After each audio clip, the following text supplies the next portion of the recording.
Hello guys, NautoAis here, and I want to give my thoughts on the state of play that happened on May 30th, 2024. So for this one, I have to say it's above mediocre at best. There were some that I am interested, so I'm going to give my thoughts on the game that caught my eye to some extent, because the first one, Firewalk, apparently got acquired by Sony, and the first game they're doing a first-person shooter that's a live service, and it's Concord. And to me, what it looks like, it's a crossover of Fortnite meets Overwatch 2. It has a story, but basically it's a 5 versus 5 team, and then I guess you're trying to get some sort of treasure, and whoever wins, that's it. I mean, it is sort of like Call of Duty, but team-based. Okay. So the next one is God of War Ragnarok, finally gonna come in PC this fall. So again, for people who wants to play a lot of this PlayStation game, but they don't want to get a PlayStation 5, here it is. And yes, there was some sort of a corporate meeting, and they kind of addressed about the PC situation, and they said was, yes, they are gonna plan to bring their first party game on PC, but not day-to-day from the console itself. They're going to wait for a couple of years, that's what they say, because they really hope that if you play these PC games, you're going to go buy a PS5. Yes, it's kind of weird, and I'm probably going to give my thoughts about that in a different video, but yeah, that's their plan. So, yeah, this fall, God of War Ragnarok, 60 frame, 4K, even ultra wide, so there you go. And then, surprisingly, there's going to be another Dynasty Warrior game in 2025. And at first I thought, did Sony decided to outsource Omega Force to do a first party Dynasty Warrior game? That's not really the case, because apparently it is going to be multi-plat. It's going to be on the PS5, Xbox Series XS, Steam, and I wouldn't be surprised on the next Nintendo console. It shows sort of a bit of a trailer, hopefully English dub, and hopefully they'll hire Bang Zoom for this one. But yeah, they revealed Dynasty Warriors Origin, and this time around also there will be a nameless hero character, I guess, that witnessed the Han Dynasty history. I don't know if you played those Dynasty Warrior game, it is sort of this. The game itself is hack and slash, you just add new stuff, but the premise itself, well, it is trying to be based on history, so that's why.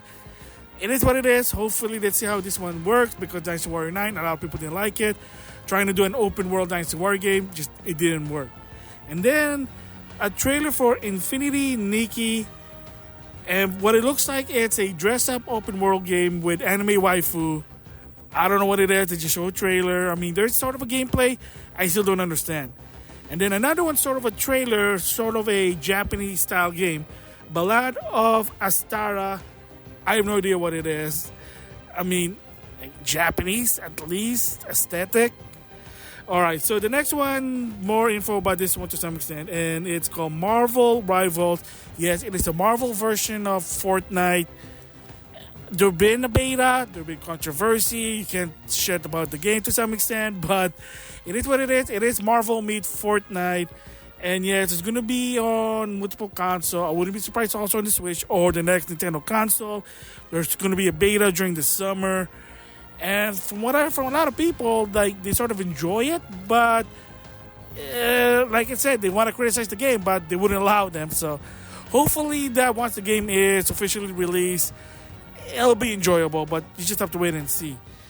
And then, where wind meets, I have no idea what it is. Again, it's a trailer. Moving on. So another one is a PS5 and PC version of Until Dawn. So it already came out on the PS4. Now there's going to be a PS5 version and, of course, PC. The question is, will it have a update? I bet you it's going to be like $10, like always. It is kind of dickish. I mean, you got to give credit to Jim Ryan. He did that. He kind of basically argued that you can't really put the same price of a PS4 game to a PS5 games. So they had to sort of compromise, and the compromise is you add in that $10 more. Kind of bullshit, but what can you do? I don't know. They're just trying to find a way to make money. I think it's bullshit in my opinion. And then, not really a cup of tea, but I heard about this game, Path of Exile 2. So it is sort of a Diablo type game. Again, I just heard about the title, never really played it, but apparently there's going to be some early access for this game. There you go. If you like Diablo, you're probably going to like this. I mean, for me personally, not so much. And then they show more gameplay of Silent Hill 2 Remake. Plus, yes, there was a Silent Hill transmission. They focus on Silent Hill 2. Of course, there were other things such as movies and swag, but mostly it's about the remake for Silent Hill 2. They kind of emphasize that, hey, look, it's going to be worth playing it again. Of course, it's going to be PlayStation 5 for 1 year. Developed by Bluepoint. They're the one that did Demon's Soul and Shadow Colossus for porting. I mean, there you go. So, I'm not really a fan of the Silent Hill franchise, but a lot of people do. So, hopefully, this remake, it's good. I think they look like they're adding some bit of more story. And, again, hopefully it's going to come out like this October. And then the two big ones that for me, so they finally showed more gameplay for Monster Hunter Wilds. So this time around, you're going to the wildland, fighting monster in sort of a savanna, desert environment this time. The last time with Rise, sort of Japanese. Of course, there was sort of a abandoned ruined castle. And then Monster Hunter World and Iceborne. It's basically like jungle-ish. And then the other one is Arctic Ice World. I mean, there could have been a theme, but who knows. But yeah, so this one looks like sort of a savanna type environment theme. But yeah, so one of the new features they showed was you can ride monsters now. Of course, in Rise, you can ride your Palamute. But now you can ride like different type of monsters. New monsters they introduced in its story. You're searching for people. That's really it. Of course, the game's not going to come until 2025. And then they ended with an actual retail game of Astro Bots. So for people who don't know what that is, it's sort of their new Sony mascot for the PS4 and PS5. And usually it's sort of a packing game. For the PS4, it was that Astro Bot Playroom. You need a camera. Hey, again, packing game. And then for the PS5, Astro Bot Adventure, whatever. And it's a short game. Basically, it's a platformer. And then, of course, there was a Astro Bot VR game.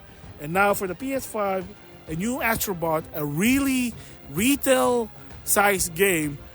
And it kind of reminds you of Super Mario Odyssey with giant bosses, great animation, classic platformer for PlayStation. So that is sort of interesting. So that is my thoughts on this year's State of Play for May 30th, 2024. It's not good, but it's not bad. It's just above May. There was something I'm surprised that they're doing. And again, about the Bloodborne, well, unfortunately, there is no story about PlayStation All-Star. Again, remember, another big event's going to come next week is Jeff Keighley's Summer Game Fest. And yes, I'm also going to do sort of a summer game special, to some extent, a bit of a teaser. It's going to be in the beginnings, in June. It's going to be like what I did last year, because unfortunately, to some extent, that I do need to do something out of state, let's just say that, but it is what it is there. And then probably once I come back, I'll just do what I did last year and give my in-depth thoughts to a lot of the events that happened during the Summer Game Fest. But anyway, for the State of Play, it's not bad, but it's not good also. Again, above mediocre. So with that, I'll see you guys later.